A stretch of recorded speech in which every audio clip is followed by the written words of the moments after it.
Good afternoon. It's such a privilege to be here today, and it's such an honor to have you join us in this event. And before we go any further, if you know someone that should be here that's not here, EmeraldCoastTV.com.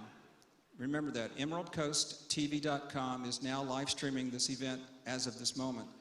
So if you know someone that needs to hear this, text them. You can text. Send them a link to Emerald Coast TV. They can watch it on Facebook or YouTube. So it's being streamed live as we speak. Dinesh just tweeted out to his 300,000 people that read his tweets. So we welcome you. Those of you who are tuning in via Facebook or YouTube, we're glad that you tuned into this event. After this event is over, you'll be able to watch it on YouTube or Facebook. So just go to the Emerald Coast TV website.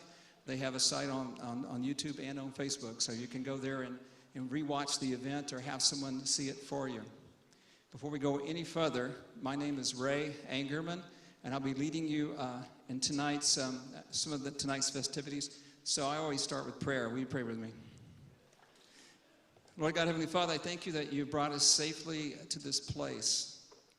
And as we've joined together, we ask that you would speak through Dinesh and give us a spirit of unity. Give us a spirit, Lord, to serve you. And we ask your blessings upon Dinesh and Debbie, his wife, and their travels. And we thank you for their coming to this area in Niceville in the panhandle of Florida. Give our concerns to you, Lord, because there's so many people that we can think of that are not here, family that are not here, friends that need your healing touch. And Lord, we ask that you would bless them. For this, to your glory, in the name of Jesus we pray. Amen. Would you please join me in the Pledge of Allegiance? Please stand.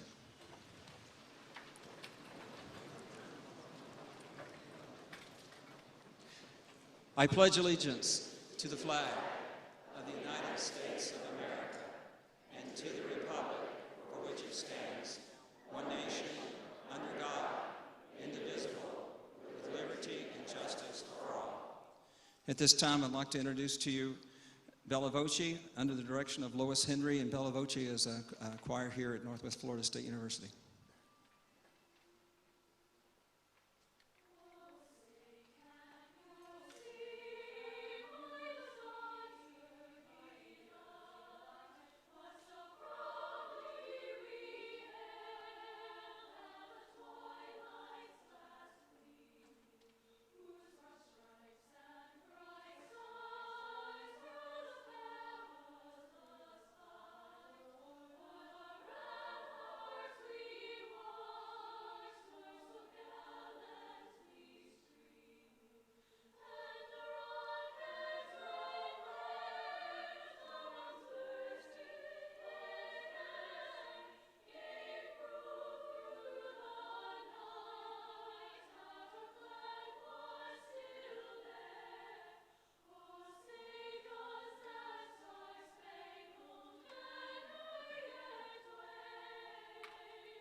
Thank you very much. You may be seated. I'm going to throw out a few numbers real quick, and because of the urgency of the matter, October the 11th is the last day to register for this election. If you know someone that's not registered, you may not be registered. In the lobby, when you came in, the Republican Party is registering people for the national election. So take time to do that before you leave today, or you can do it in your county. But October the 11th is the deadline, or you will not be able to vote. Early voting in Okaloosa County begins October the 24th, that's real soon, through November 25th, through the 25th of October. Starts there. November the 8th, is the general election, so we need to register as soon as possible. If you didn't get a brochure like this, it's an advertisement for Hillary's America. On October the 11th, they're releasing the DVD for this video. If you haven't ordered one and know someone that wants one, know someone that needs to see one, please do that. The group that I hang with, we've ordered 25, and we're planning on renting a building and showing it for free sometime after the 11th of October. Watch the newspaper for that, and we'll try to get that word out to you. And you can go to the website or the email page that we posted, 4cfwb@gmail.com, and we'll give you information if you need it on that. When I first contacted Dinesh, I told him the importance of the state of Florida in this election. As the Panhandle goes, so goes the state of Florida. As Florida goes, so goes the nation. And as the nation goes, so goes the world. Dinesh, all I'm asking for you to do is help us save the world. And we need your help. So, Dinesh said, it sounds like we're on the same page, I'll be there. When you Google Dinesh D'Souza, you will get 476,000 hits on that, 476,000, when you Google his name. If you were to take one page of those 476 websites, just one page, you would have a stack of paper that would reach 158 feet tall. Got that? So let me summarize for you. Dinesh is a professor, he's an author, he's a speaker, he's a filmmaker. His new movie, Hillary's America, has just been in the theaters. His companion book is already a New York bestseller. So for more information, would you please Google Dinesh D'Souza, and please welcome him to the stage.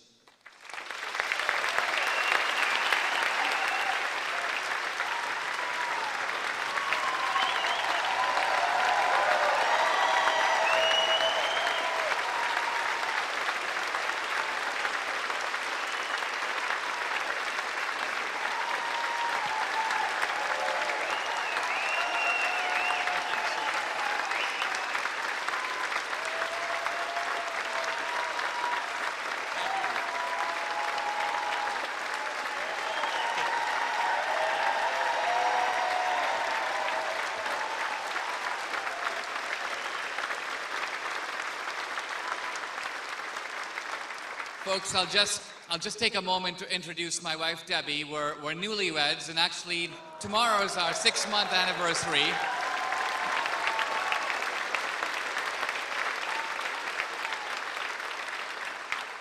Also, I'll mention, if you saw the movie Hillary's America, how many have seen it? Awesome. Well, Debbie sang God Bless America in the movie.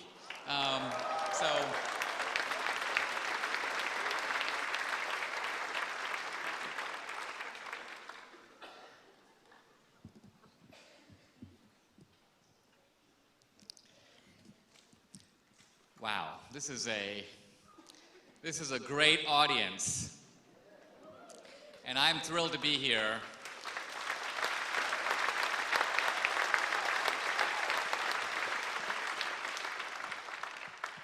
As Florida goes, so goes the nation. I remember the election of 2000, and that was Al Gore. Now, Al Gore is a mighty out-of-it guy, and I have to say, as a movie maker, he's horrible. I don't know how many of you saw his movie, An Inconvenient Truth. I mean, just from a movie point of view, it's essentially Al Gore speaking for 90 minutes with slides. It's a heck of a movie. Now, it's all about global warming, and so they have, glaciers melting, penguins coughing, and so on. Nevertheless, Hillary, as I'm about to talk about today, is a completely different character. Let me say that I came to the United States at the age of 17 with $500 in my pocket. I was an exchange student from the outskirts of Mumbai, India. And I have seen the American dream realized in my life. It seems to me that a country is judged not so much by how its most successful citizens get by. It's judged by what kind of ladders of opportunity the country provides for people who are starting at the bottom to be able to move up, to improve their life. And my politics is based on that. The reason I'm a conservative is because we are conserving the ideals of the American Revolution. We're conserving the American dream, which is itself an embodiment of American exceptionalism. No other country has a dream. There's no Chinese dream. There's no Asian dream. Now, I want to fast forward to about a year ago, in which I stood in a federal courtroom and heard the rather ominous words, United States of America versus Dinesh D'Souza.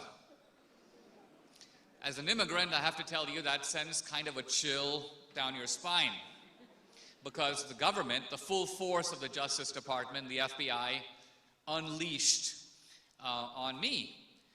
And what was my heinous crime? Well, I gave $20,000 of my own money to a college friend of mine from Dartmouth who was running for the US Senate. I was charged with exceeding the campaign finance limit, which actually, it turns out, I did. I was sentenced to 8 months of overnight confinement in a facility on the southern border under the supervision of the Bureau of Prisons of the Obama administration. Now, very interestingly, no American in all of this country's history has been locked up for doing what I did. I think my real crime, to be honest, was making a movie, 2016 Obama's America.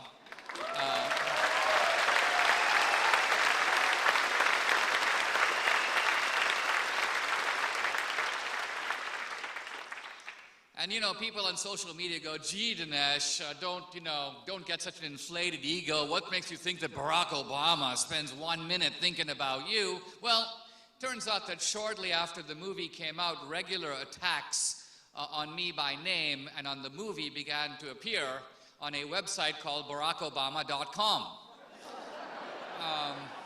These attacks were admittedly unsigned, but in their mixture of pomposity, indignation, and incoherence, one could very easily detect the recognizable signature of the thin-skinned narcissist who currently inhabits the White House.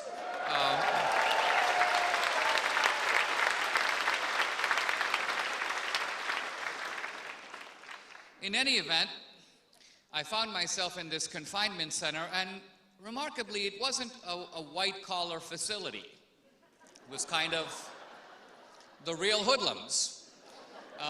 Because if you serve time for armed robbery, murder, drug smuggling, whatever, after you serve your sentence, for the last few months, they dispatch you to one of these confinement centers. It's kind of your transition back to society.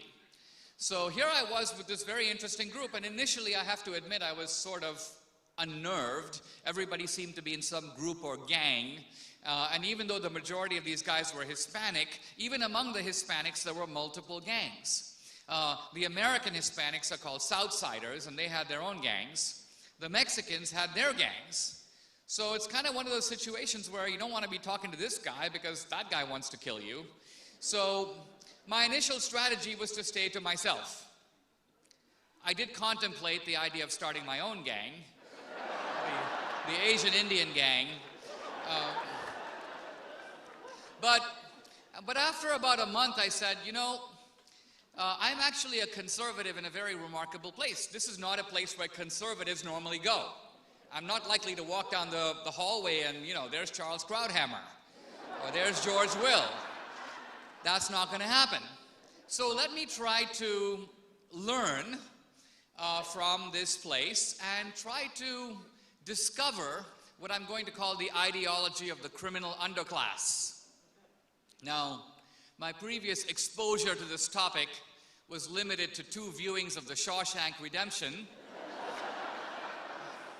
in which I had the idea that criminals insist that they never did it. They're all innocent. But as I got to know these guys and read their case files, I realized that this is actually not so. The point of view of the criminal underclass, if it can be generalized, goes something like this. We did it. But we are the small fry. We are actually the stupid criminals because we got caught. That's why we're here. The big fry, the real criminals, don't get caught. The real criminals are at large. And the real criminals are actually sometimes not even pursued by the system. Why? Because they are too well connected within it. They run the system. And if I fast forward to Bill Clinton and Loretta Lynch having their little tete-a-tete on the tarmac, or Obama signaling to James Comey and to Loretta Lynch, hands off Hillary, she's my gal, I'm handing the baton over to her. We begin to see that it is not entirely wrong to see politics as having a component that is an extension of crime. Now, I want to talk about politics in very frank and realistic terms today. Very often and in fact I did, think of politics in terms of some kind of a debate. We stand for this, they stand for that. We believe in liberty, they believe in equality, and blah, blah, blah. But you know, when I was lying on my bunk bed in the confinement center listening to these guys talk, and I realized that they only talked about 4 topics: food, sleep, money, and sex. That's it. They live at the very elemental level because they believe that human beings are motivated by certain primal impulses. So human beings are not motivated by debate. They're motivated by acquisitiveness and greed and lust and envy and hatred and revenge. And if these are actual human motives, why should they be subtracted or abstracted from politics? So I want to talk about politics not just in terms of what people say or what people profess to believe, but also in terms of what people want. What are they trying to do? Now, our country is in a bit of a precarious situation. Why? Because one party, it's a big party, it's a very powerful party, wants to steal America. Steal America. Now, what does that mean? What does it mean to steal America? Well, first of all, it's worth noting that America is the most valuable thing the world has ever produced. It is.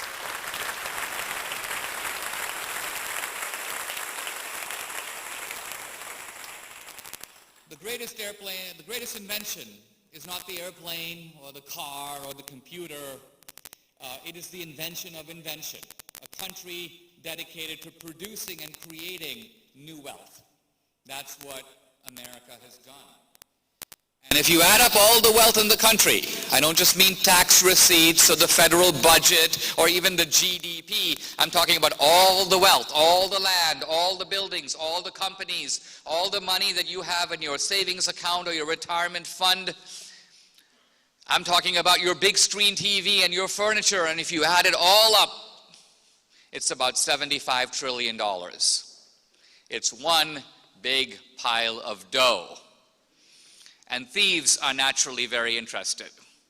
They would like to steal it. What do we mean by stealing America? We mean there are people who want to control the entire productive wealth of the country. They don't want to make it. They're not socialists. If you think of people like Bernie Sanders, Obama, Hillary, these people are way too lazy to be socialists. Why?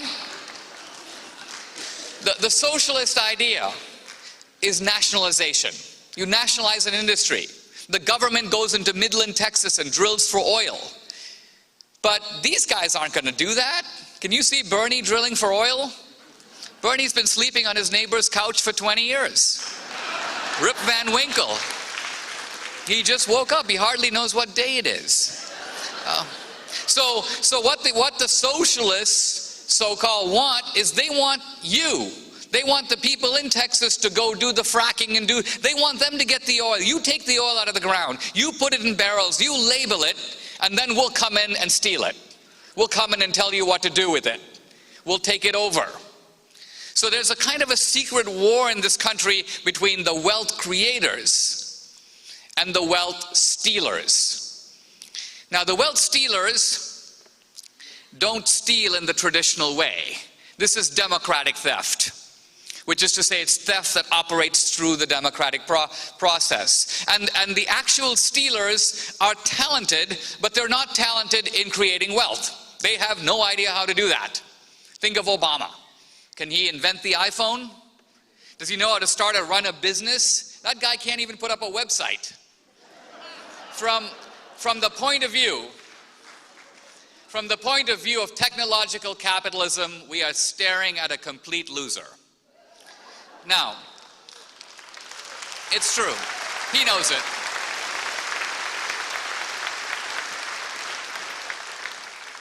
Now, this is not to say that Obama is not talented. He is talented, but not at that.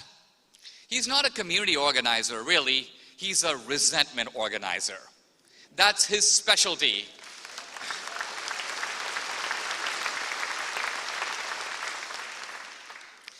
Hillary Clinton. The Clintons have gone from 0 to $300 million of personal net worth on a government salary. Think about that. How is there even a plausible way? It's not from books or speeches. Speeches are involved, but I'll get to that a little bit later. The point I want to make is that we are dealing with an unproductive class that specializes in accumulating wealth. But ask yourself this question. If they didn't invent the iPhone, and if they didn't start Federal Express, and if they haven't run a business, what product are they selling? They're selling a product, all right. What is it? I'll come back to that in a bit. Now, this stealing America proceeds not just because we have in this country the makers and the takers, because the Democrats have going for them, and have had going for them for a generation, a moral argument. And the moral argument is that we are the good guys. The Republicans are evil. We, the Democrats, are progressives. We represent the future. Republicans represent the past. All of the good things in America have been done by the progressives and the Democrats.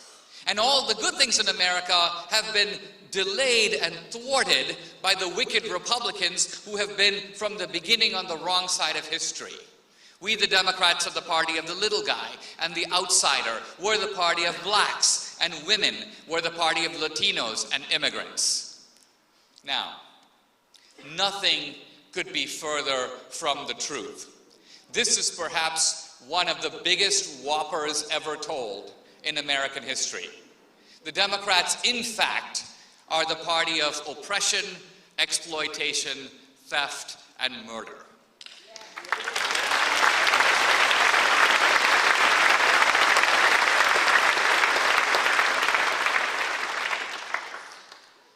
Let's look at this a little bit more closely.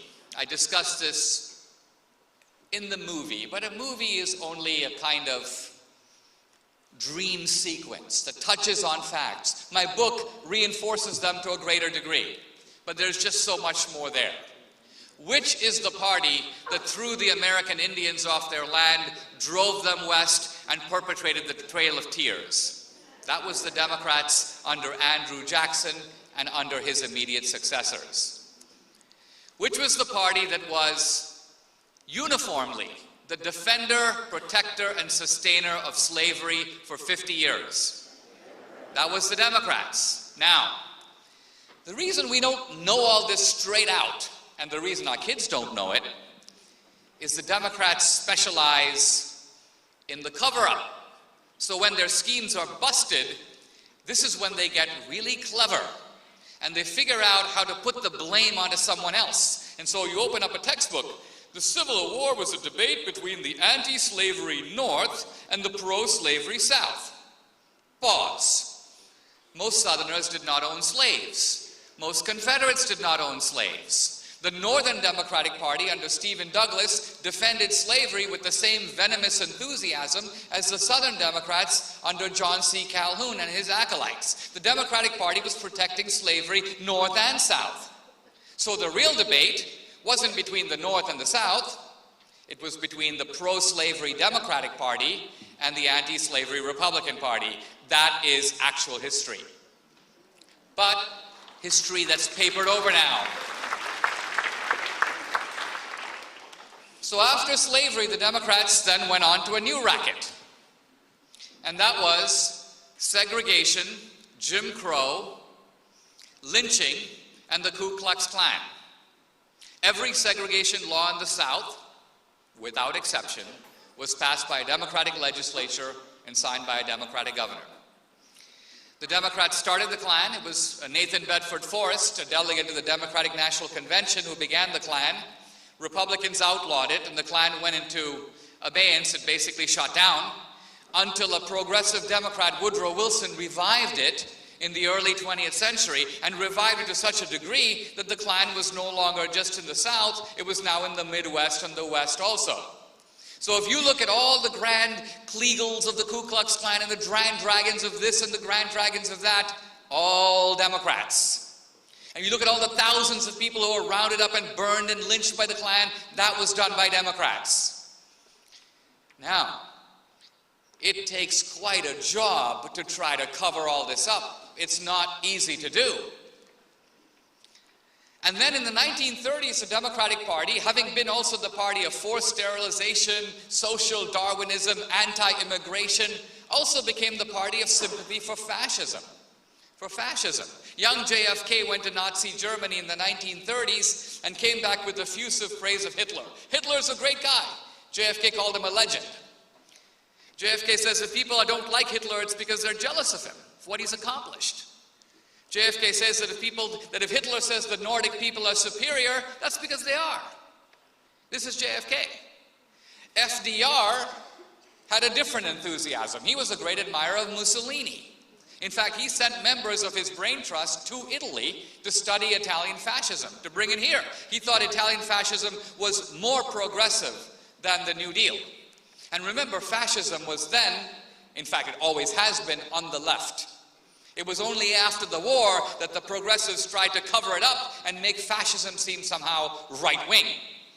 Remember, the Nazis called themselves National Socialists. So in the 20th century, there were three leftist movements: communism, fascism, and progressivism, all vying with each other for supremacy, but all on the same side of the aisle. Not only was FDR an admirer of Mussolini, Mussolini loved FDR. Mussolini reviewed FDR's book in an Italian magazine. He goes, "This guy's great. He's one of us. He's a fascist." Now, after World War II, all of this became terribly inconvenient. Progressive historians go, "We don't want young people's minds being contaminated by all this. We don't want them finding out what our heroes, JFK, FDR, have been up to. Let's prudently leave this stuff out of the textbooks. We just don't need it. We won't lie about it, we just won't mention it." And as for the old nasty segregation Ku Klux Klan business, the left came up with this notion of a big switch. The parties switch sides. On the face of it, think how ridiculous this is. The parties switch sides. It's kind of like if I were to say, you know, one fine day in 1963, all the cops became robbers, and all the robbers became cops. They just switched sides. You'd be like, what the hell are you talking about? Are you out of your mind? So this madness is all based on this notion that the Democrats became enlightened and all the racist Democrats became Republicans. Now, on the face of it, I mean, the racist Democrats, by the way, had a breakaway party called the Dixiecrats. And I decided to do a little inventory because these kinds of claims are factual and they can be checked. So I made a list of all the Dixiecrats. And then I took out my red pen to circle the ones that switched and became Republicans. But this turned out to be a very, very short enterprise because there is in fact only one. One guy. Strom Thurmond was a Dixiecrat, he became a Republican, and he's the only one. So the whole argument about the switch hinges on one guy. All the other Dixiecrats remain in the Democratic Party. In fact, after they tried to break away and start their own party, it failed, they rejoined the Democratic Party. And while guys like David Duke, who have a history in the Klan, when David Duke tried to pass himself off as a Republican, a unified Republican Party said, no, he's not one of us. We have nothing to do with this guy. But a guy like Robert Byrd, head of his local chapter in the Klan, he was in the Klan for years. It was the leader of the Klan that convinced Byrd to go into politics. The Democratic Party has a deep history with the Klan. FDR nominated a former Klansman, Hugo Black, to be on the Supreme Court. And Hugo Black in his memoir says, when I talked to FDR about this, I asked him, you have a problem with me being in the Klan? He goes, FDR says, why would I? I have many of my best friends are in the Ku Klux Klan. I have absolutely no problems with the Klan. And by the way, FDR made a deal with racist Democrats to oppose anti-lynching legislation for all his 3 terms in office. This is the history of the Democratic Party. Robert Byrd, by the way, died in 2010. Not that long ago. At that point, Hillary made a video saying that this man was her mentor. The Democrats called him the conscience of the Senate. Obama and Bill Clinton went to his funeral. Obama did a eulogy but said nothing, prudently, about this whole Ku Klux Klan business. But Bill Clinton said a very revealing thing. In effect, what he said was, don't be too hard on old Robert Byrd for being in the Klan. You had to be in the Klan to advance in the Democratic Party. You had to. It was a political necessity. A very revealing statement, I think you'll agree. All right. Now, the reason that gullible people go for this big switch nonsense is because the white South did in fact move to the Republican Party.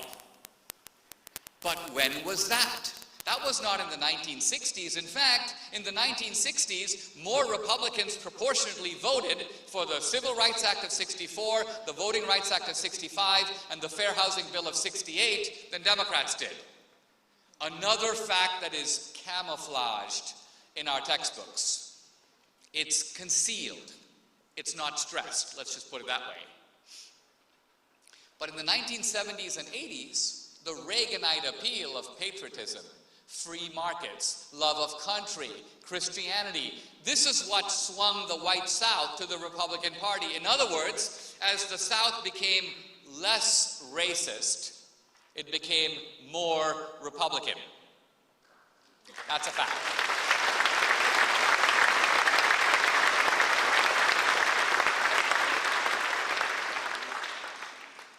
Now I want to fast forward to Hillary, because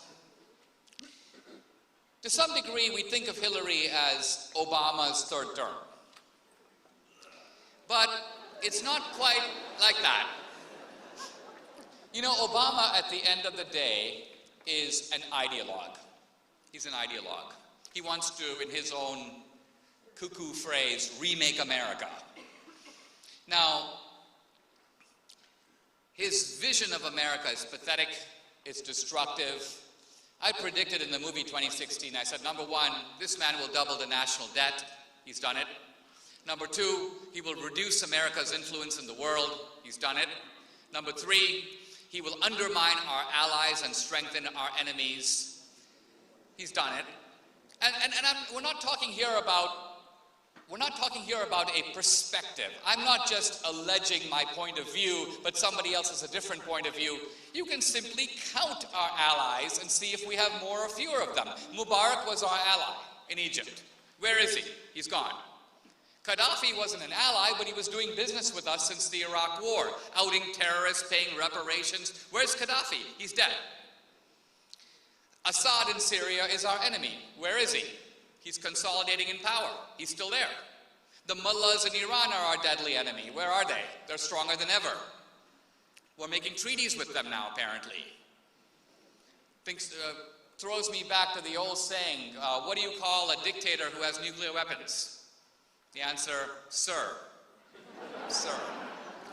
Now, for all that, and for all the damage that Obama has done, and poor deluded man, I don't even think he knows it.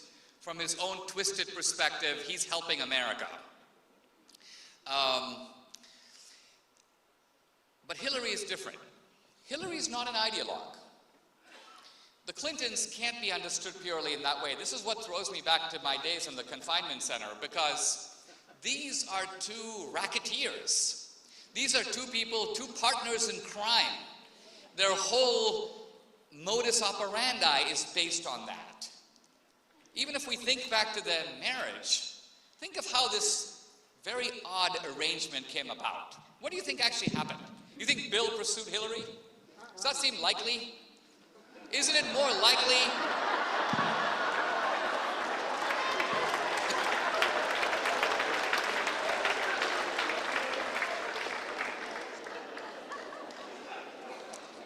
And a glimmer of recognition spreads through the audience.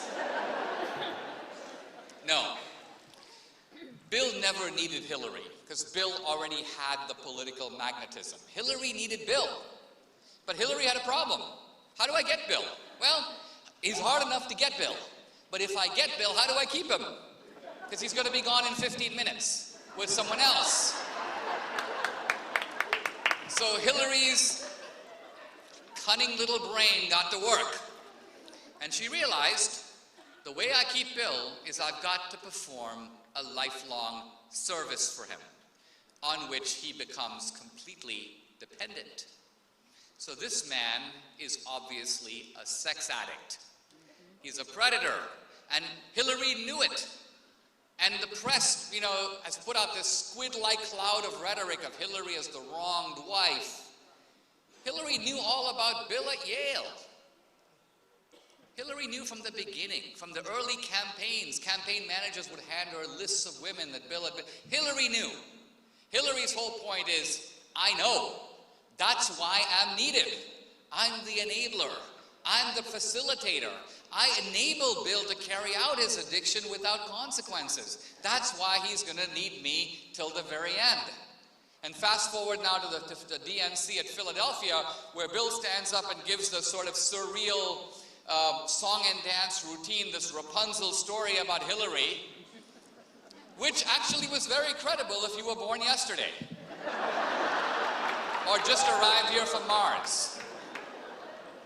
Well, here's my point. The Clintons have been running rackets since day one.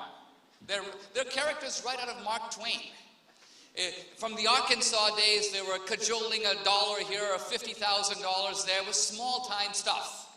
But when they got to the White House, they were truly unleashed. Just try to throw your mind back to the last months of the Clinton White House, and I want to describe the scene. First of all, the Clintons are renting out all the Lincoln bedroom for cash. Hillary, with an aide, is going through the White House, essentially looting the place. Taking Norman Rockwell paintings off the wall, curios out of the cabinets, putting them in a truck and dispatching them to Chappaqua. Later, the Secret Service goes and has to recover some of this stuff, and they are forced to return it, stuff they stole. And third, they're selling pardons to big-time racketeers, felons, and tax cheats for money. They essentially put out the word, if you've got a criminal conviction, how much are you willing to pay to get out of it? And large amounts, this is actually the origins of the Clinton Foundation. Now, I fast forward a little bit more to Hillary now as Secretary of State. And I mentioned earlier that it's implausible, in fact ridiculous, to think the Clintons made $300 million or their foundation got $3 billion from book royalties or speeches. But that being said, this is the Clinton modus operandi when Hillary was Secretary of State. When Bill Clinton retired from the White House, his speaking fee was $150,000. Pretty normal for a president. But when Hillary became a senator, his speaking fee tripled to about $400,000. And then when Hillary became Secretary of State, it moved to the $500,000 to $750,000 range. Very interesting. Bill gets 750 grand for speaking pure rubbish for 15 minutes. You think people are actually paying for the speech? No. What the Clintons set up was, if you are a powerful entity, Goldman Sachs, the government of Saudi Arabia or Qatar, a Canadian billionaire who wants access to minerals in Kazakhstan, Russian oligarchs who want to control US or uranium, the main thing is you have to show a willingness to pay. And step one is you've got to bring Bill in to give a speech. So the speech is a bribe. It's a down payment. But it's only a down payment. It shows, it's earnest money to show you're serious. And then you say what you want. A group of Asian Indians wanted Hillary Clinton to switch her position on the India nuclear deal, which she was against. But the Indian government was for. And so all these rich Indians start courting the Clintons. They're inviting Bill to give speeches. And once they start paying Bill for those speeches, Hillary has a change of heart. She now favors the Indian nuclear deal. And then tens of millions of dollars flow into the Clinton Foundation. And this happens again and again and again and again. We give 2 examples in the movie. I give about 8 in my book. There are about 30 in the book called Clinton Cash by Peter Schweitzer. This is their modus operandi, and in fact, they admit it. The Clintons admit step 1, they admit step 2, they admit step 3. Their point is steps 1 and 3 have nothing to do with 2. They took the money, they changed policy, and they took a whole lot more money, but the taking of the money was unrelated to the switch of position, which apparently occurred due to enlightenment, a kind of Buddhist nirvana state. So this is who these people are. Now, here's the scary thing. Everyone kind of knows it. But by kind of knows it, I mean the ordinary American doesn't really know it, but the press does. The media does. They've read these books. They know about this stuff. And yet, collectively, the mainstream media, and by this I mean CBS and ABC and NBC, I mean CNN and MSNBC and NPR and the New York Times, all these guys together are huffing and puffing to drag this crooked hag across the finish line.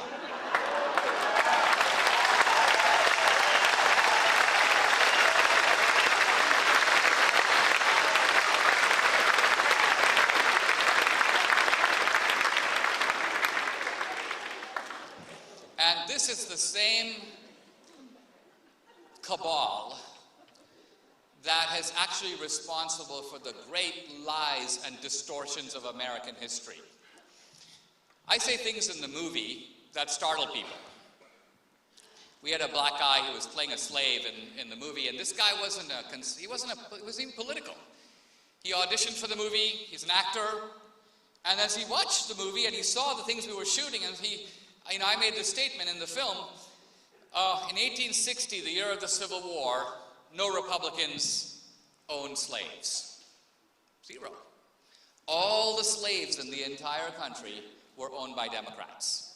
Now, this is a very bold statement. It's actually quite easy to refute. All you have to do is give me a list of 10 Republicans who own slaves, and I would have to take it back. But no one has been able to do that. And the point I'm trying to make is, when you're talking about American history, how is it that the Democrats have been so successful in lying to so many people? How do you pull this off in a big country and in an educated country? The answer is you have to dominate academia, you have to dominate the media, and you have to dominate Hollywood. Those are the 3 big megaphones of our culture. If you dominate those 3, you can put out a whole bunch of disinformation and lies, and even if somebody else knows differently, they don't have a big enough megaphone to say so. There's no one to hear them. A lot of my career, I've been a scholar, a think tank guy, a writer, a speaker. The reason I started making movies is I realized I can't say what I know if I don't have a megaphone. And I got the idea of making movies from, believe it or not, Michael Moore. Remember, he made Fahrenheit 9/11, and he dropped it in the middle of the 2004 campaign. And I'm like, if that stupid guy can do it, how hard can it be? How hard can it be? So anyway, here we are. Here you are in a very critical state, in a very critical election. The question I want to ask is, where does this leave us? What can we do? Now, interestingly, there is a terrifying array of forces against Trump and the Republicans. And this has to do with the fact that the Democrats dominate the high ground of our culture.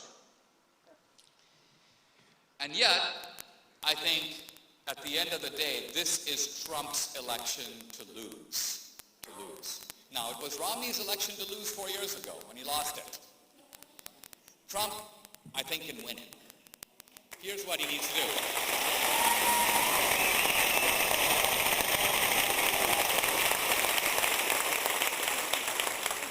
So one thing that Trump needs to do is he has to show the American people he's not crazy. This is not an attack on Trump. Reagan had to do this in 1980. You might remember in 1980, the left said about Reagan, he's a cowboy. He's insane. You can't put him in charge of the nuclear codes, he'll blow up the world. And Reagan had to show the American people in the debates and in his performances, you know what, I'm an outsider, I speak my mind, I'm challenging many of the central axioms of American politics, but no, I'm not going to do that. Trump needs to do that. The second thing that Trump needs to do is he needs to take the battle to Hillary. And here I have to say that we have a candidate that has more daring than any Republican in my lifetime, including Reagan.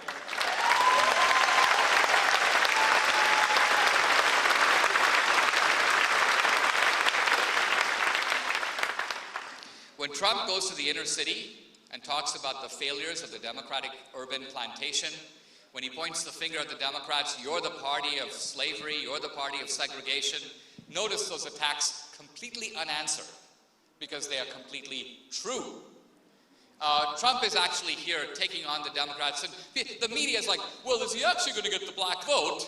This is not just about getting the black vote. This is about eroding and depleting the moral capital that allows the Democratic Party to pose in a bogus way as the champion of morality.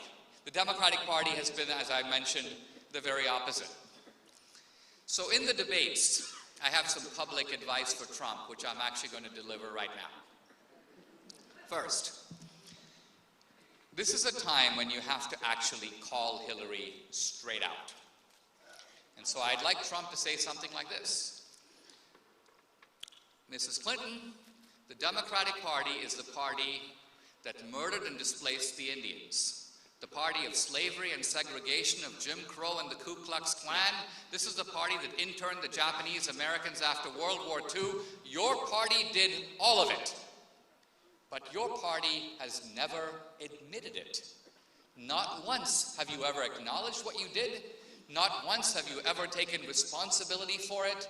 Not once have you paid 1 penny in restitution for any of this. There were 4 million slaves that you owned, that your party owned in 1860. You haven't even acknowledged that. So will you, right here and now, acknowledge the Democratic Party's sordid history and apologize to your country and to your countrymen for this history of what your party actually did? Will you do that, yes or no?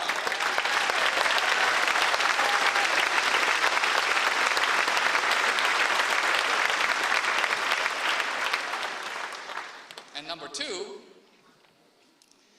Mrs. Clinton, you have seen a huge increase in your personal fortune, as I mentioned, from 0 to $300 million at warp speed in a few years. Now, as far as Trump, I've built buildings, I've done things. You haven't built anything. You traveled 3 million miles as Secretary of State, but you never even addressed, let alone healed, any trouble spots in the world. You never brought any treaties to bear. You never held any summits. We can't even think of a single speech that's memorable that you gave in your entire duration. So the question really isn't about this spectacular lack of accomplishment, because it's really hard to go 3 million miles and do nothing. But the point is that you weren't doing nothing, were you? The point is that you were actually really active. You were really busy. And the truth of it is, when people make a great deal of money, they're usually selling a product. So your product is not the iPhone. And it's not the computer. What is the product that you are actually selling if it was not, in fact, US foreign policy itself?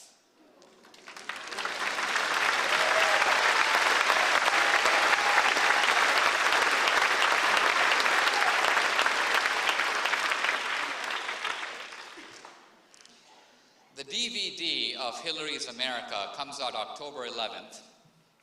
Now, most of the people who saw this movie in the theater are most likely conservatives and Republicans. I've seen Democrats who have watched it, and the effect on them is transformational. It's discombobulating. It's very profound. Minorities can't believe it. You know, there was a famous writer, and it might have been even Tolkien, I can't remember now. Before Tolkien says that when he read the Bible for the first time, he made a single notation in the margin. Important if true. Important if true. This film, when it's seen by minorities, by Hispanics, by blacks, it hits them with the force of a revelation. Is the stuff in this movie true? Because if it's true, it actually has huge implications for how I think of myself, for which party I give my allegiance to, so on. Here's where I'm going with this. These DVDs come out October 11th. I'd like you to take on the task of helping us get the word out. Most of us greatly underestimate our own influence. We say, oh, gee, I only have 80 friends on Facebook. Well, each of them has 80 friends on Facebook. So there's a multiplier effect in the influence that you actually have. There are approximately 3 to 5 million swing voters in this country, and they are sitting in about 9 states, including this one. The names and addresses of those swing voters is known. The RNC has it, Trump has it, the super PACs have it. So it is within their power, it's not within my power, but it's within their power, to take the DVD of Hillary's America and drop it in the mailboxes of 3 to 5 million swing voters in all the 9 states.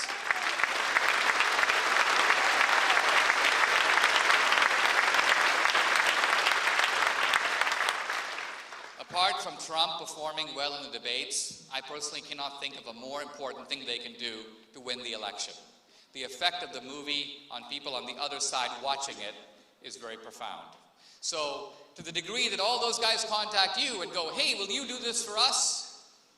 Do it.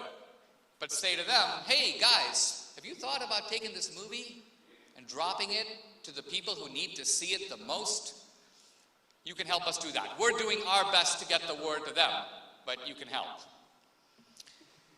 Now, a final word before I take questions. And that is, it's time, I stayed out myself of the Republican primary. It was a little bit of a cage fight, and I totally realized that there was a lot of acrimony, and it was more mean-spirited than I've seen a Republican primary be in the time I've been in the United States. So I totally understand the phenomenon that goes by the name Never Trump. Debbie and I, my wife and I were married March 19th by Rafael Cruz, Ted Cruz's dad. So we are friendly with a whole bunch of guys on the Republican side of the aisle. Now, this being said, there is a time in politics when nonsense has to stop. And it is time now for the Never Trump nonsense to stop. To stop completely.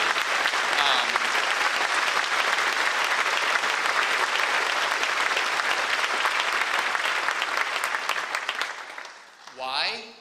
Because there's really, American politics is fought in teams. There's only one way to block Hillary and the Democrats. That's to elect Trump and the Republicans. Trump is an outsider, And so with anyone like that, you're going to get some statements that are outlandish. Trump sometimes says things that are insensitive. But wait a minute, insensitivity is not bigotry. Two different things. If you look at the Trump door, I confess that that door has some question marks. What will Trump do? But then I look at the Hillary door, and it's marked a known crook. Known crook. Now, I'm not naive. I admit that there have been crooks in America that we've elected before, but we didn't know they were crooks in advance. We found out, we threw them out. With Hillary, we know. We know. So, American politics is normally a easygoing business. Normally, it's not a very big deal. Normally in America, we have such a great country, we don't have to be all that active. It's kind of like if you live in a house, you don't need to consult the blueprints of your house. You just walk in the hallways, lie on the couch, or watch TV. But it's only when your house begins to shake, then you go, I better go in the attic. I better learn how this thing was put together. I better consult the blueprints. We happen to be living at one such time. By tragic necessity, the American dream is now ours to protect and to conserve and to defend. As an immigrant who grew up in a different country, I see America, in a sense, through the eyes of an outsider as well as an insider. American exceptionalism is clearer to me because I don't take it for granted. I compare America to other existing societies, and it's easier for me to see what makes America unique, what makes America special. When people say things like, if Hillary wins, the country's going down the tubes, it's not that. It's just that what's happening in America is we're introducing a kind of gangsterism into our politics that we haven't had at the top level before. We've had Tammany Hall in New York, the Daily Machine in Chicago. We've never had a Secretary of State putting up American foreign policy to the highest bidder, selling it not only to American entities, but to foreign governments and foreign entities. This is a unique level of corruption that we haven't seen before. And so it's our job to mobilize and creatively use our influence to stop it. In those immortal words of the 1960s, if not now, when? If not us, who? Thank you very much.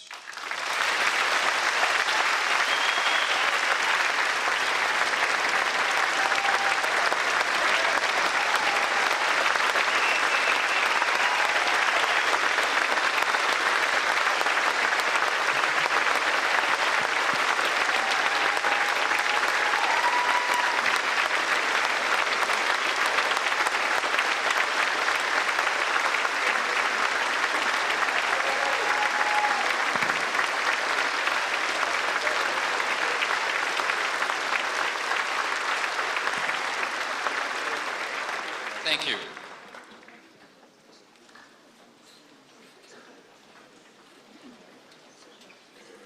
We were very grateful that Barnes & Noble came out to sell Dinesh's book. If you have not picked up a copy of that, you can do so in the lobby.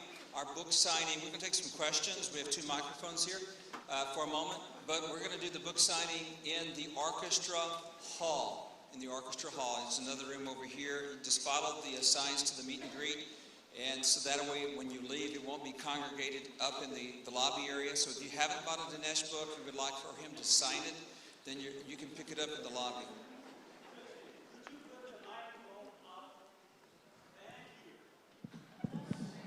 He's been fighting it to hold. I should be able to do this. The Mulligans are playing, as I have this Friday. The Mulligans will be at the Ramada. And that's a really great band you should check out. And we're playing it for Fresh Start event, just so you know that. So get your tickets to the Mulligans this Friday night. Dinesh, take questions, please. And make them kind of short, because we have a lot of people that like to ask you questions. I think I figured out the microphone solution. Here it goes. Okay. Go ahead, sir. Yeah, Yeah, Dinesh D'Souza, do you have Trump's ear? Have you talked to him and given him your suggestions? Do I have Trump's ear, direct access to Trump? And the answer is no. We have 8 guys who are close to Trump, including Steve Bannon, who's the CEO of the Trump operation. And so we have supplied DVDs of the movie for Trump. Quite honestly, I think if you listen to Trump's speeches that stress the inner city themes and that stress the history of the Democratic Party, it's not unreasonable to think that he's drawing on a fund of capital, an argument that is in our movie and in my book. So I've seen an echo of Trump in that direction. But that being said, the specific ideas that I mentioned today about getting DVDs out, we're pushing those with Trump and the RNC, but it's very helpful for these guys to hear from rank and file Republicans that they think it's a great idea as well.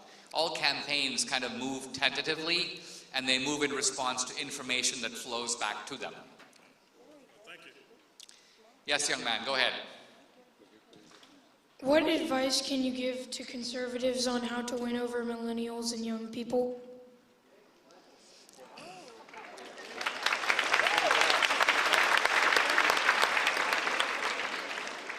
My first piece of advice, which you're obviously taking, is to start early.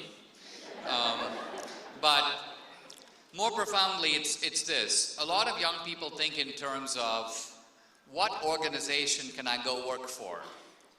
Should I go write for the National Review? Should I go work at the Heritage Foundation? I think that as you think about your life and your future, the question to ask is not where should I go, but what needs to be done? What needs to be done? So for example, right now, a lot of young people get their ideas, not just their sense of humor and their style, but their political ideas from comedy. And the left dominates comedy. They have Bill Maher, they have Colbert, they have Jon Stewart. We pretty much have nobody, nobody, and nobody. So what needs to happen, this is a very practical suggestion, is we need conservative comedy. Young people who are able to, and it starts young. You start young, you've got to do the improv, you've got to do the hard work, 8 days a week, to quote the Beatles, and it will pay off over time. Okay? Thank you. All right. Yes. I've been praying over this for several years. I absolutely believe that Hillary Clinton sold her soul to the devil.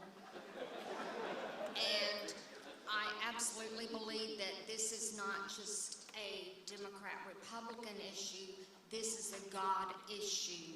This is an issue that our ministers need to be leading us and telling us. Well, you know, it may seem outlandish to speak in this kind of a language, but the interesting thing is that Hillary's mentor was this guy Saul Alinsky. Now, Alinsky was also Obama's mentor, but Obama never knew the guy. Alinsky died in 1972. So when Obama made all his multiple pilgrimages to Chicago, he was learning from the Alinskyites. He basically heard there are these con men in Chicago who are really good at extorting money from people. Young Obama was like, how do I learn? Where do I get those skills? So off he goes to Chicago, time and time again. Hillary knew Alinsky very well. And Alinsky has a very shady, gangsterish past. He was in with the Al Capone people. He got involved with all kinds of Chicago gangs. And as you might know, one of the people that he dedicated his book, Rules for Radicals, to was Lucifer, the devil. So when you say that Hillary sold her soul to Lucifer, I take that in the sense that she was mentored by a cell-style gangster and Lucifer admirer. Yes. Thank you, sir. For those in the back here that cannot see, this whole row right up here says reserved for the press, and not one seat is taken. Now, my question is, how, when, and why did the left become so, or the press become so leftist? The question is about the press, and it's a complicated question because what we've seen is that the press has become much more openly partisan. If I think back to the 70s and 80s and guys like Tom Brokaw and Dan Rather, those guys were on the left. But they were somewhat restrained by a sense of objectivity, which was at least the standard in journalism that you had to pay a certain deference to, even if you didn't live up to it. And so a kind of naked partisanship was not allowed. But you see this very much today if you read the front page of the New York Times. It's indistinguishable from the editorial page. And the Times used to maintain a very strict church and state separation between those two pages, the news and the editorials. Not enough conservatives go into journalism and media. Conservatives tend to go into business. And in that sense, you know, the fields that the left is dominant in, which is Hollywood, the academy, and the media, are all underpopulated with conservatives. Now, that problem is made worse by the fact that there's a self-perpetuating effect. And so Marxists in the economics department will not hire conservatives. So not only are there fewer of us who want to go, even if we want to go, they won't take us. And so they create what economists call barriers to entry. So it's a very serious problem.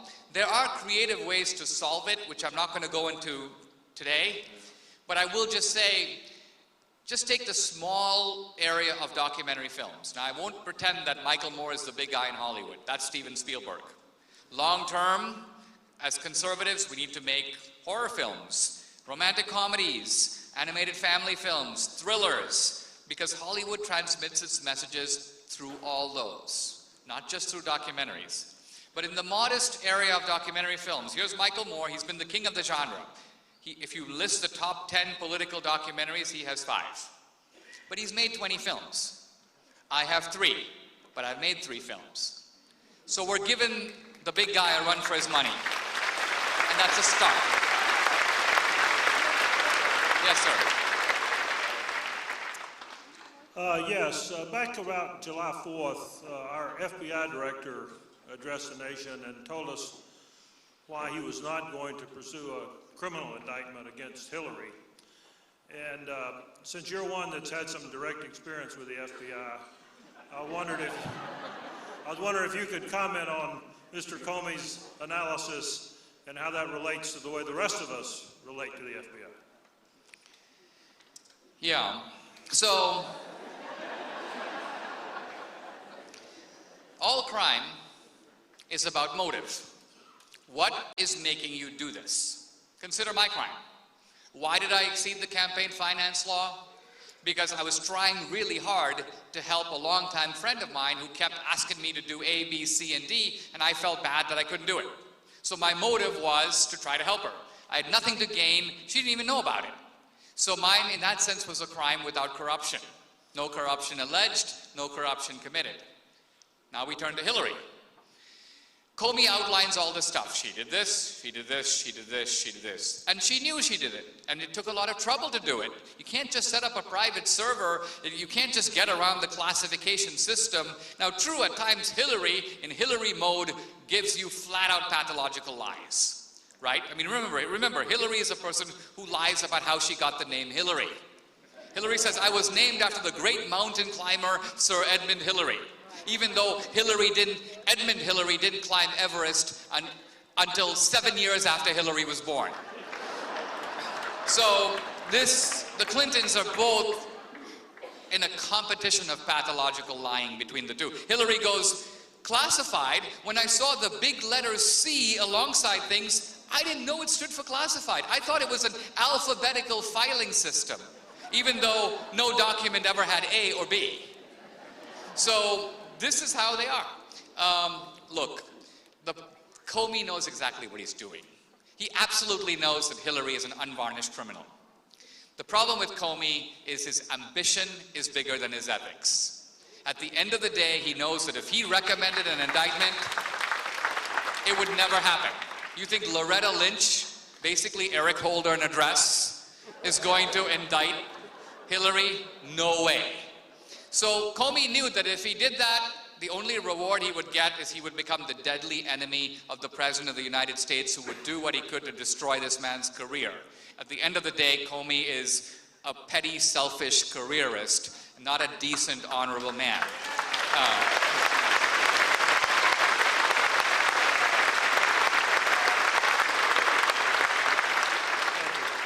Yes, sir. Yes, thank you. Kind of a comment and a question gathered together. 2012 exit polling had Mitt Romney winning by some very high-level strategists like Dick Morris, Karl Rove. Add to the fact people like Chuck Hagel, if you look into his history, what he was doing prior to going to the Senate. My fear is that the word you're getting out is strong and it's needed, but my fear is the system is so broken, so corrupt, especially with the electronic voting machines, that the end result is already baked into the answer. You know what? I won't say don't worry about that. It's for the Republican National Committee to make sure that these election facilities are properly supervised. Look, a lot of times as conservatives, we put the onus on someone else, right? I can't tell you how many people are like, I'm waiting for Comey to indict Hillary. No, the other team is not going to do our work for us. We have to do it. Now, the reason we lost in 2012 is because Romney was unbelievably insular. He was surrounded by corrupt advisors and campaign consultants for whom politics is a business. Those people were making 10% on every commercial they made for Romney. They were not particularly, it was not that important to them that Romney win. It was more important for them to get the business. How does it pair with the exit polling that showed just the that it was just the opposite, though? The Democrats, I'll tell you the answer to that in my opinion. The Democrats have a terrifyingly superior ground game. A friend of mine in Philadelphia tells me that right now, for this election, they have rented 1,000 buses in Philadelphia. 1,000 buses. I would predict that the Republican Party has rented no buses in Philadelphia. 1,000 buses, no buses. It's kind of easy to see who's going to get their people out. When the Clintons were in Arkansas, they had a whole bunch of people and they would give them what they call walking around money. These are people who were civic leaders in the neighborhood. Their job was to round up the people in the neighborhood and bring them to the polls. And they were paid to do that. We don't even think like this. So the bottom line of it is, don't worry about the voting machines right now. They have to be supervised, but it's more important for us to get our team out, and it's more important for us to make sure that everyone who is on the fence or on our side votes for Trump. Yes.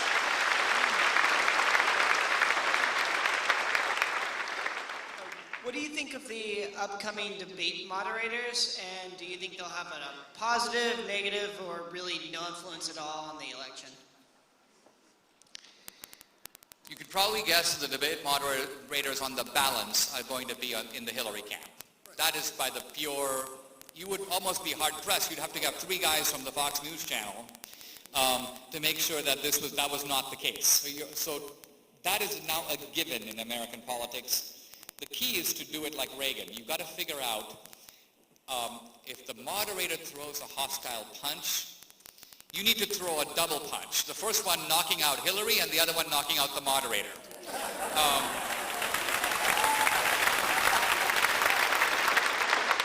For reasons of time, I'm going to keep going and answer quickly, okay? Go ahead, sir. Thank you for all you do, first of all. My question is this. Given your historical perspective, in the event that the crooked hag wins and that we lose the balance in the Supreme Court, where does the Republic go at that point as we know it? This is a very interesting question. I'm going to call it a thought experiment.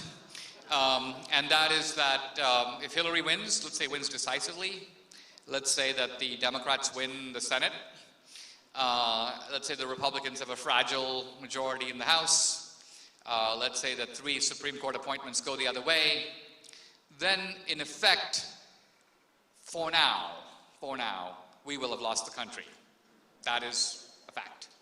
Now that means that the country is going to be governed by people who are hostile to us. Now in the older days of America, that was not necessarily a dismaying thing.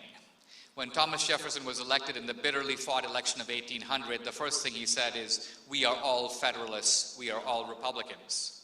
In other words, previous generations of Americans have understood that we have a political system in which the winners are supposed to represent not just themselves, but the losers too.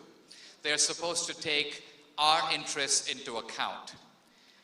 But in today's Democratic Party, that is unlikely to happen, because Obama and Hillary don't see us as dissenters or critics, they see us as wicked and enemies. That's why Hillary tried to stigmatize half of the Republicans as bigots. So this is how they are, and that's going to tell us that we are in a real fight. Now, we are in a country that has majority rule and minority rights. One of the greatest fears of the founders was tyranny of the majority, which is that the majority will oppress the minority, which in this case would be us. Now, the government, although elected as a majority, is limited by the powers given to it in the Constitution.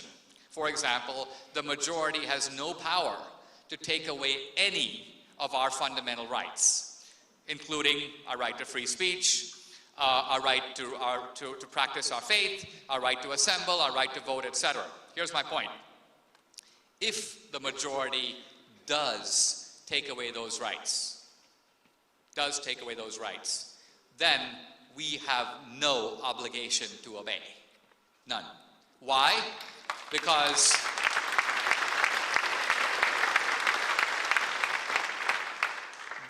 they are acting illegally and unconstitutionally. By the way, this issue came up in the Civil War, where in his inaugural address of 1861, Abraham Lincoln said to the South, he said, "I won a free election," right? And he goes, "But just because I am in the majority does not give me the right to take away any of your fundamental rights." He goes, "If I have done that, tell me how. I have not taken away any of your fundamental rights." He goes, "The Constitution allowed slavery, and I'm going to allow slavery in the South. But the Constitution is silent about the new federal territories." And that's what this election was fought about. So what Lincoln was basically saying to the Democrats is, you lost the election, but you don't need to start a war. But Lincoln, implicit in that, is actually a deadly concession by Lincoln, which is that if Lincoln had violated the civil rights of Democrats or the South would be fully, morally, and constitutionally justified in seceding from the Union and or starting a war. Lincoln admitted that. So, this is a big topic and I don't want to go too far down this road. I just want you to think about the fact that just because we are in a minority in the American system does not mean that our rights are now up for grabs. They're not. Thank you, sir.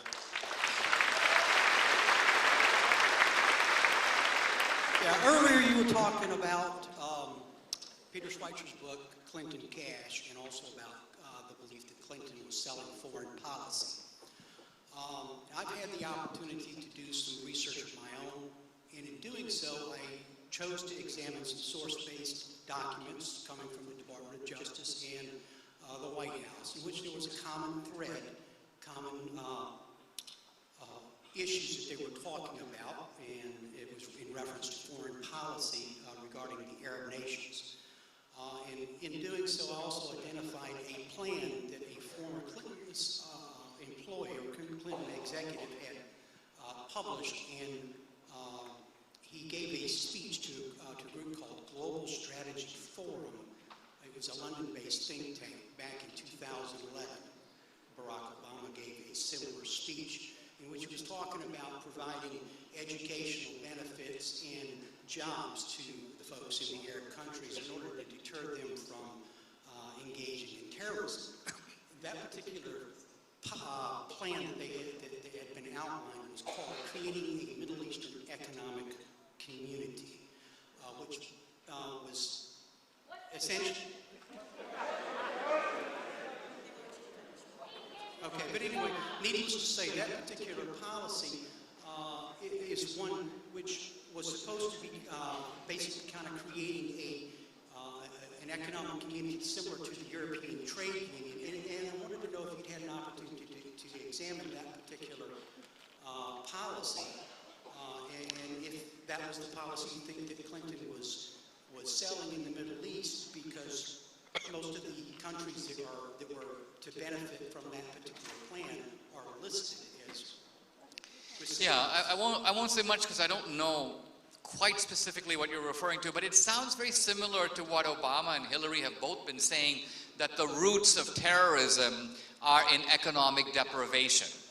And that their idea is not to take on terrorism seemingly directly, but to try to address it at this level of economic advantage.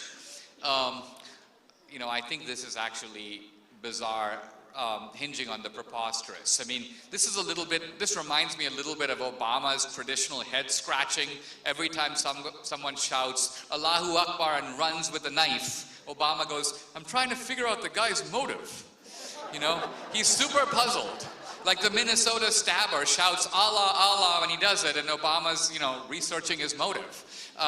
So there's a surreal aspect in the way our government deals with these kinds of things that is very alarming, and you get the sense that they know what's going on, but they're undertaking a political project to pretend like they don't.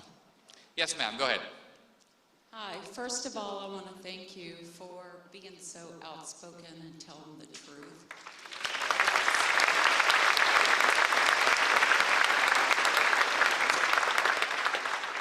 I realize that it has cost you a lot, and there are many of us that are praying for you and your protection. I appreciate that. We're also praying for 2 Chronicles 7:14, that God will forgive our sins and heal our land and make America great again. My question has already been asked, but I want to urge you to watch this video that I found on Facebook about the electoral machines that are not accurate. It showed where 8 people voted on something. It was an actual machine. 8 people were voted on something, just a question. 6 came back, I think, saying no, 2 said yes. But when they tallied it up and got the receipt, the report, it was 7 yeses and 1 no. So is there anything we can do to change that? I know there's supervision, but if it's not accurate, it really doesn't do you any good. Right. This is entirely a job for the RNC and its lawyers. And here's why. Because if you undertook the job, or I did, right? And I put it up on Facebook. I have 2 million fans on Facebook. I put it up, the voting machines are rigged. Nothing would do more to demoralize Republican voters than the idea that there's no point in me voting because the machines are rigged. There's no point in me organizing because the machines are rigged. Why call my friends? The machines are rigged. So this is actually a very destructive message to put out in a popular way. Rather, this is a job for an organized team that has money and attorneys. Just like when there was the counting of the Florida Chads. This is not for some guy in Ohio to figure out. This is going to be fought in courts with good lawyers at the end of the day to make sure things are properly counted. So don't worry about this. This is not your job. But if you want to write a letter, do it to the RNC. But I wouldn't be going out telling everybody the machines are rigged, because A, it's not true, and B, it will actually achieve the opposite result of the one you want to achieve.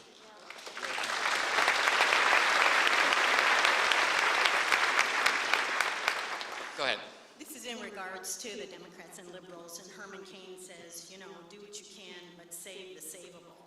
He said, if you know they're not savable, you got to move on to somebody else that might be able to listen to you. And I really can't find an answer about the mental process of cognitive dissonance. And what's your thought on that? I have 2 very good friends, been my friends for 30 years. I'm now blocked from Facebook because I put Trump stuff on.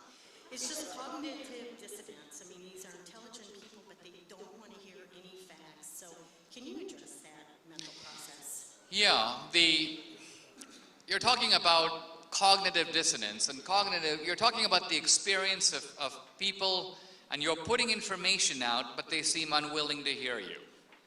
Now, remember, in ordinary life, we see this all the time. You talk to your teenage daughter. Cognitive dissonance. You're making a valid point, they don't hear you. Now, the question you always have to ask is, why not? Go behind the cognitive dissonance. Someone once said, behind every double standard, there is hidden a single standard that refuses to reveal itself. The single standard here is that the other person has a moral compass in which they believe something like this. Hillary may be shady around the surface, but the Democrats have always been there for the little guy. Trump is insane, and Trump represents a party that has gone insane. So if that's your starting point, try to think how information is going to be filtered. Oh, Hillary did this, Hillary did that. Well, yeah, Hillary's shady around the surface, we kind of already know that, but we also know the Democrats are the good guys. So are we actually going to go vote for the bad guys? No, we have to hope that the good guys, the Democrats, get in, and then they try to keep Hillary sort of on watch.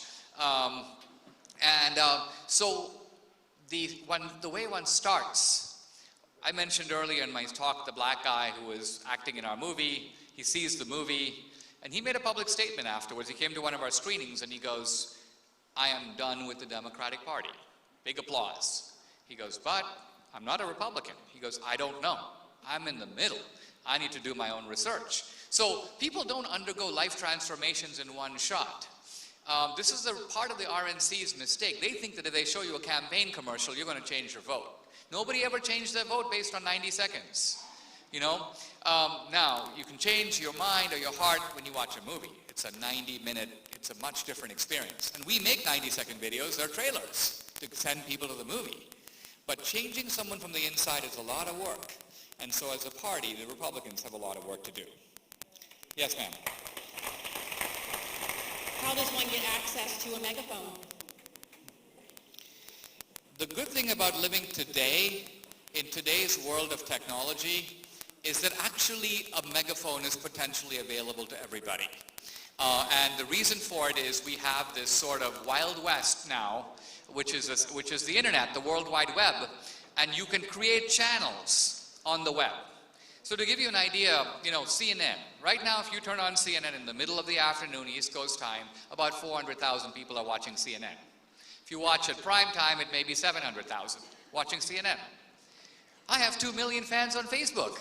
I'm probably as big as CNN. Now, how do I do that? I create a channel and I build it by producing good content. So content is king.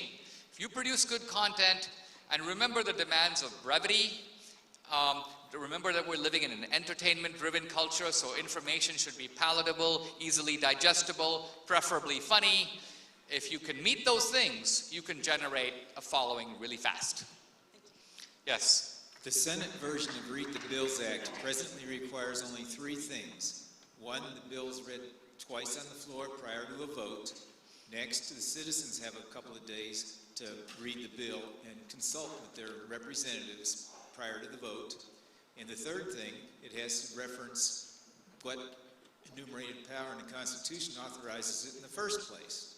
It has only a sponsor in the Senate. It's got 1 sponsor and about 10 or 11 co-sponsors in the House. Do you think it would benefit Mr. Trump if he was to promote Read the Bills Act? Yeah, I do. But here's what I think Trump needs to do. What Trump hasn't done is, see, you want to distinguish what you talk about and campaign on from good things that need to be done. Like Read the Bills Act is a good thing that needs to be done. People who vote on something should read it. That's important.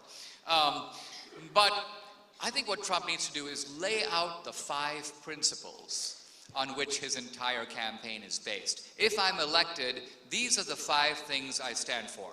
For example, I won't go into it, but I'll give you one example. I stand for the idea of one America, meaning I will not only defend the interests of this country, including the interests of the Democrats, but we're one country. And my critics may be wrong about me, but they're not my enemies. And in one America, everyone is treated the same. So I'm embracing the legacy of Lincoln and the Republicans. This is one America, black or white. This is one America in which the legal immigrant is as fully a citizen as the native-born American. If Trump outlines the 5 principles that are driving his campaign, he hasn't done that yet, and he needs to do that before the election. That's, I think, the imperative for Trump, to lay out a positive vision that contrasts with the sordid operations that we've seen from the Democrats. Okay, yes, sir.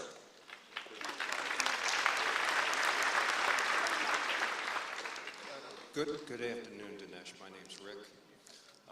My question deals with the alternate parties, the Green Party and the Libertarian Party.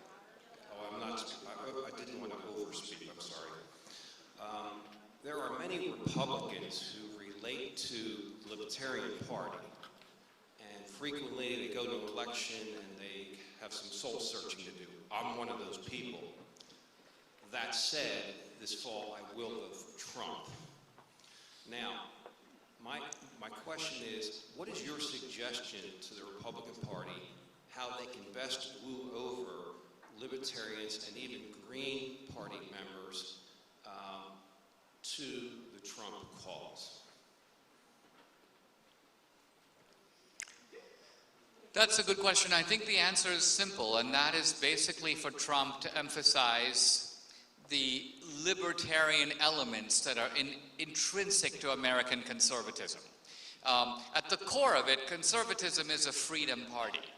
And so the libertarian notion of freedom, leave me alone, limited government, that's been at the core of the Republican Party. Now, in practice, Republicans have not always proved faithful to it. And this is part of my problem with the 2 Bushes, Bush the father and Bush the son. They kind of burned the Republican brand. And Republicans have to sort of reassert and persuade people not only that they believe these things, but they're serious about doing them.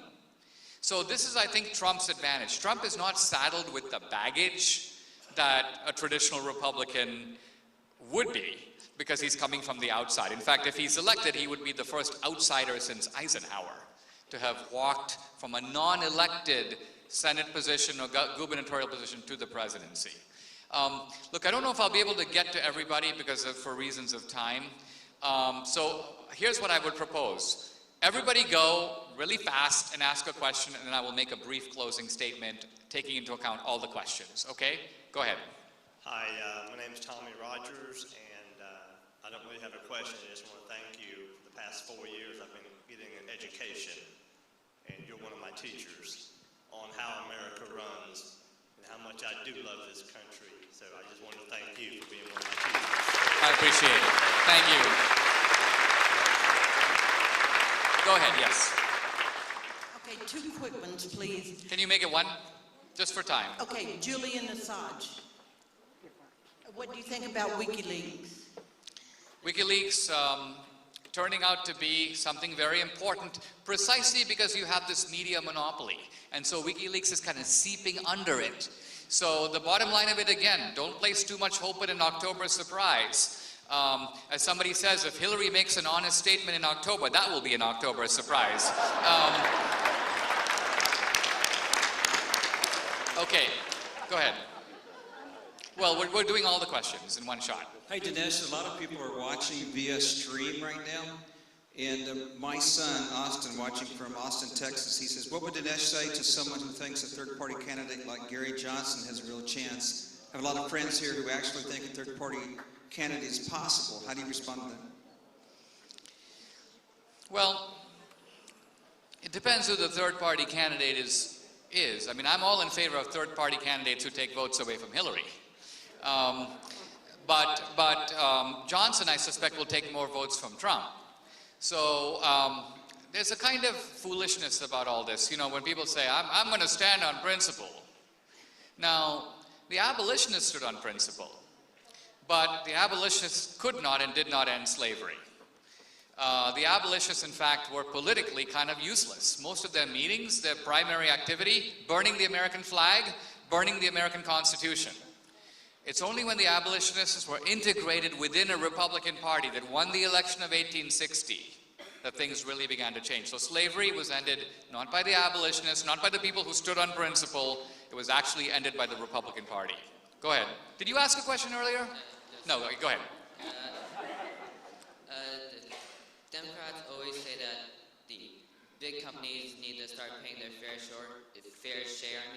Can you lay out all the economic disadvantages to doing that for all of us, please? I will, but we're going to go to all the questions. So I'll keep that in mind and answer it. Go ahead. What is your definition of the separation of church and state? Okay. Mr. D'Souza, I've been into politics since the 2008 election, and constantly I meet people who are totally willing to give up the American dream as long as they are taken care of by the government. What do you have to say to those people? Okay. Go ahead. Yes, sir. I need to know if you have, what is the veracity about the intern being taken by the Russians and China pretty soon? I have heard that in the radio. Okay. Yes, ma'am, go ahead. Besides getting your CD out to majority Americans, how else can we mobilize everyone in this room and the rest of Americans to really put the message out that this is a critical time. We have got to get through to these people that don't understand that America is for sale and that it's not for sale anymore. How do we do that? Okay. I'll start at the beginning with the question about the corporations and the fair share. Look, the bottom line of it is, today, if you're a rich guy, you make a bunch of money, you're going to pay about 39% in federal taxes, depending on which state you live in. I live in California. That's another 10% in state taxes. There's local taxes, other forms of taxes. You're basically paying half your income overall in taxes, if not more. So here's the question. If somebody says someone is not paying their fair share, they have an obligation to state what the fair share actually is. Right? In other words, it's a reasonable obligation on every liberal to ask him, in what society would you be a conservative? At what point will the tax rate be at a level that would make you happy? You notice the Democrats never say that. They're always pushing in a direction for more, but they never tell us when more becomes enough. And so, for this reason, I suspect that their real goal is not whether you pay more or less, but how do you actually move power away from you to them? That's really what all this is about. That's what Obamacare is about. It's not at the end of the day about how you get your insurance. It's about, does the private sector or the government control 1/6 of the economy? Who gets to do that? Is it a whole bunch of private actors, or is it Obama? That's a key to understanding how government works. I don't know much about the story about the Chinese and the Russians, so I'm going to pass over that. There was a, I'm going to go to the last question, which is kind of what do we do? What do we do? And what we do at the end of the day is we have to realize we're in an electoral system, and a relatively modest number of voters is going to decide this election. So think creatively about how do we influence them. Someone once told me that American politics could be swung if there were 300,000 to 500,000 more Republicans in about 6 states. And I said, if that's true, 300,000 to 500,000 Republicans need to move. They need to move to those states. But think about it. If that's really true, isn't it amazing that this idea hasn't even been floated? No one's even talked about it, even though probably I think if America knew that that was the case, 300,000 to 500,000 people would voluntarily move to those states. And that alone would change the equation. So here's my point. We have to take ourselves seriously. If the country really is in the balance, we have to do a lot more than we're doing now. People who are wealthy on the Republican side have to give a lot more than they give now. You have, a billionaire who goes, okay, I'm going to write a check for $10,000 to save the country. Really? You're a billionaire? You think the American dream hangs in the balance? You believe that the Democrats not only want to tax you more, they want to take your wealth. And you're willing to put up a big whole 10 grand to stop them. This is insane. So people who act like that deserve to lose. Deserve to lose. We don't deserve to lose. I've been doing my utmost to get this word out. We have to use our influence creatively. There's a lot of influence in this room alone, and you happen to live in a critical state. So right now I would say don't worry about other states. Try to think of yourself, what can I do to swing Florida into the Republican camp? And if you do that, you will be doing your part to protect the American dream. Thank you very much.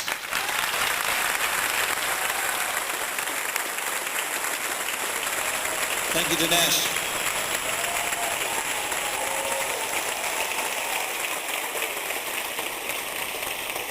Don't get him back out here. He will speak for the rest of the night. If you bought a book and you want to get Dinesh to sign it, we'll be back over in the meet and greet room. And I want to thank all of our sponsors, all these people up here who made this happen. Thank you so much. God bless you. Have a good night. Thank you for coming.